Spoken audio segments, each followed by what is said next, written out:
Imagine living in a place where the night lasts for months, where the nearest supermarket arrives by ship, and where the cold is not just weather, it's a constant presence. Here, at the northernmost edge of the planet, there is a land where even the wind seems to respect the silence. A land that defies time, shapes those who live in it, and reveals in every detail the strength of human survival. This is Greenland, the land where silence is stronger than the wind. Greenland is the largest island in the world, a territory so vast it could swallow several countries whole, yet so empty that it feels almost forgotten on the map. More than 80% of its surface is covered by ice.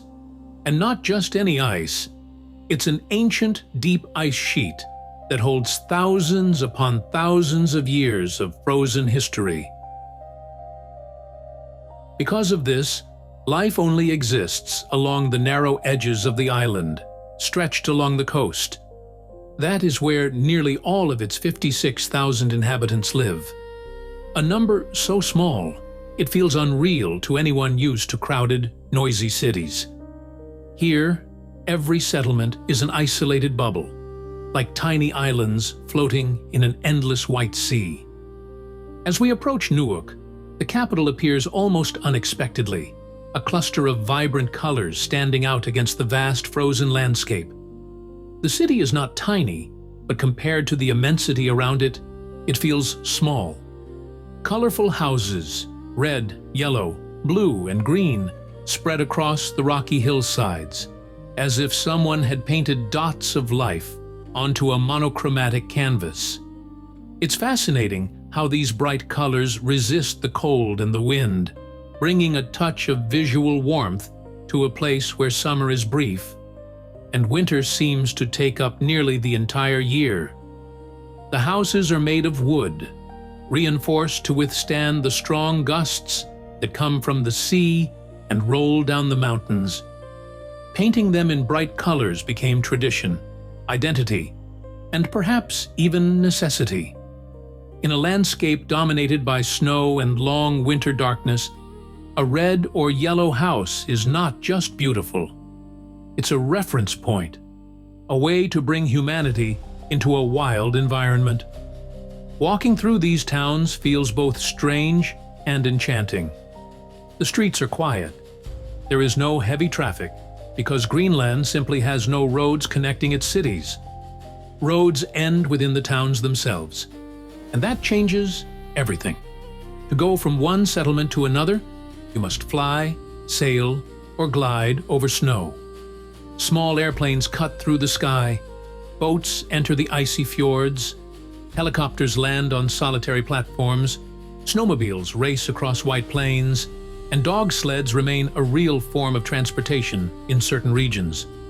This lack of roads isn't a choice, it's a condition. The geography is extreme. Mountains, deep fjords, unstable ice, seas frozen for months. Building a land-based network would be nearly impossible, or so expensive that it wouldn't make sense. And maybe this isolation is what keeps Greenland so pure, so untouched, so unlike anywhere else on Earth.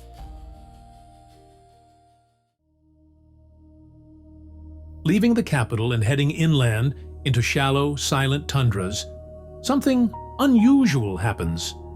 The sound disappears. It feels as if the wind gathers the entire landscape and then returns it, clean and empty.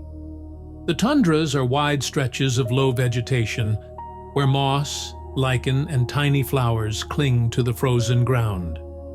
Nothing grows tall. The cold doesn't allow it. But during the short summer, sometimes only a few weeks, the surface thaws just enough for life to burst forth suddenly. This is when Arctic-adapted animals roam the land in search of food. The musk ox, for example, with its thick, prehistoric-looking coat, moves as if carrying centuries on its back. Arctic foxes change color depending on the season. White in winter, gray or brown in summer. Arctic hares leap between rocks. And in the far north, where humans barely dare to live, polar bears roam alone across the ice. Nature here is a test of endurance. Everything that exists had to adapt, reinvent itself, and grow tougher. And in many ways, the people who live in Greenland had to do the same. In the most remote villages, survival still depends on hunting and fishing. Hunting reindeer, seals, birds, fishing in fjords, or near the edge of the ice, learning to read the weather. All of this is part of daily life. In many places, traditional kayaks, an Inuit invention designed to glide silently across the cold water, are still used.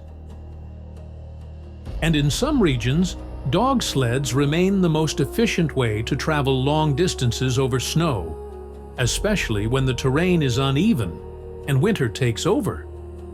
Greenlandic sled dogs are strong, resilient, and trained to pull heavy loads in extreme temperatures. They are not the same as the Siberian huskies the world is familiar with. They have their own lineage, shaped by centuries of coexistence with the Arctic. And when a sled races over the ice pulled by these animals, it feels like witnessing the continuation of an ancient tradition. In winter, the landscape transforms completely. Sunlight disappears for weeks or months, depending on the latitude.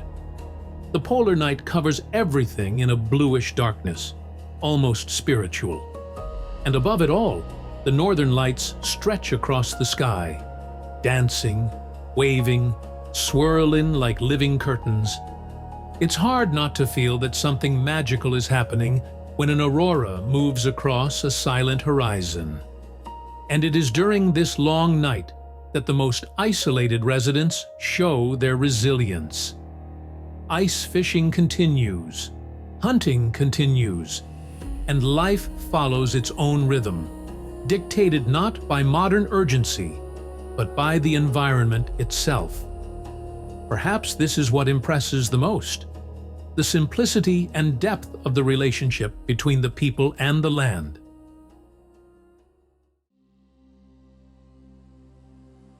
During the summer, everything changes again. The sun seems never to leave. It circles the sky without setting, shining for hours and hours, illuminating the villages, the mountains, and the sea with a strange, continuous light. Greenland turns a pale green in its tundra regions, as if the island were breathing for a brief moment. But even then, ice remains the main character. Massive glaciers move slowly through the valleys, releasing colossal blocks of ice into the sea. When an iceberg breaks off, the sound echoes like distant thunder. Watching these giants float through the fjords is one of the most unforgettable experiences anyone can have. They carry inside them water that froze thousands of years ago, pieces of time drifting silently.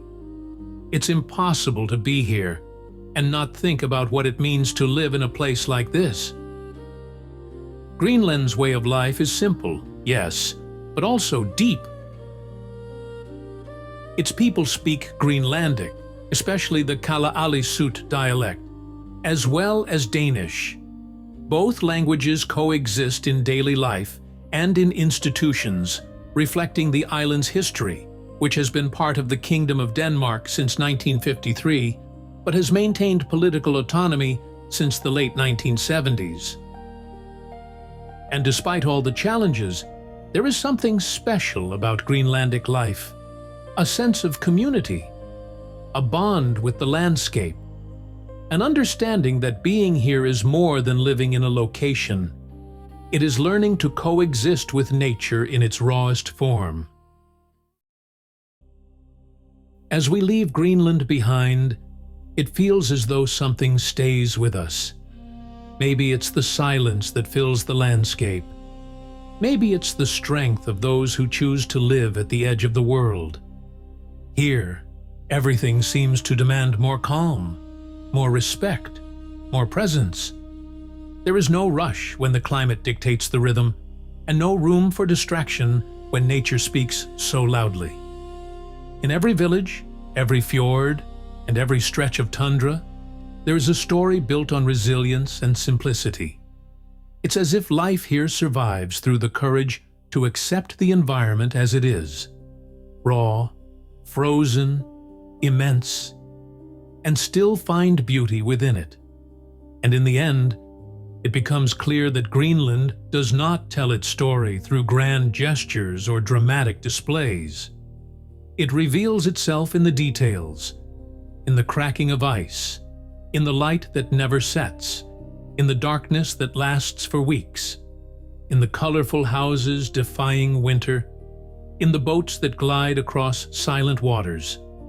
These are the moments that make the island feel alive, even when everything is still. Maybe that's why those who come here rarely forget. Greenland doesn't try to impress. It simply exists. And in that existence, so simple yet so intense, there is something that teaches us about human strength and the beauty carried by silence. A land where the wind blows fiercely, but never as fiercely as the life that insists on blooming through the ice. And so, we reach the end of our journey through Greenland. Share in the comments which discovery surprised you the most. Your opinion helps YouTube deliver this video to more people who love exploring the planet. And of course, if you enjoyed this trip, click on the hype below and leave your like. It helps our work more than you can imagine. Thank you for staying with us until the end. I'll see you on the next journey.